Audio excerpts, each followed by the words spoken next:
Now, Psalm 118 was well known for reasons we're going to talk about in a few minutes. But first, I want to point out something that, frankly, I just delight in bringing up every chance I get. See, the gospel of salvation was given to mankind in the Old Testament, not in the New. Yeshua taught the gospel from the Old Testament. The disciples taught the gospel to their fellow Jews from the Old Testament. The apostle Paul taught the gospel to the Gentiles from the Old Testament.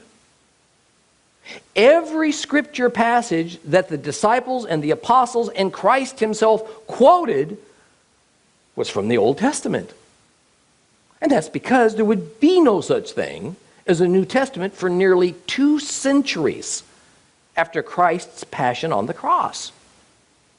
So when people question the relevance of the Old Testament for modern day believers, and that salvation is of the New Testament, not the Old, you might want to point this out.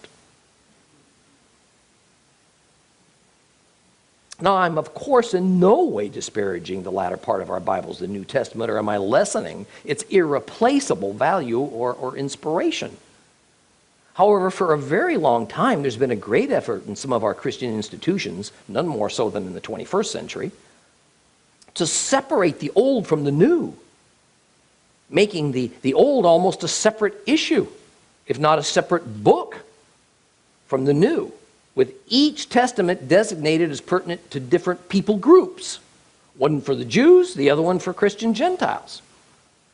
And although we'll find some of the early church fathers holding to this view, this was by no means unanimous.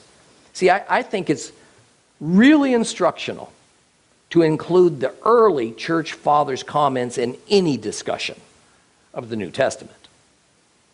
Here is what the Venerable Bede, also known as Saint Bede, said in the early 700s AD about the issue of the 2 testaments, the Old and the New, as well as the 2 peoples of the earth, Jews and Gentiles, in relation to one another. This excerpt I'm going to read to you from is taken from his commentary on the book of Acts of the Apostles, as he speaks specifically about Acts chapter 4 and Peter's Psalm 118 quote. He says this: "The builders were the Jews, while all the Gentiles remained in the wasteland of idols. The Jews alone were daily reading the law and the prophets for the building up of the people.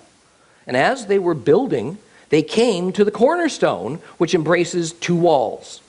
That is, they found in the prophetic scriptures that Christ, who would bring together in himself 2 peoples, was to come in the flesh. And because they preferred to remain in one wall, that is, to be saved alone, they rejected the stone, which was not one-sided but 2-sided. Nevertheless, although they were unwilling, God by himself placed this stone at the chief position in the corner, so that from the 2 testaments and from the 2 peoples there might rise up a building of one and the same faith." Isn't that a great quote? Very wise, profound words from Bede.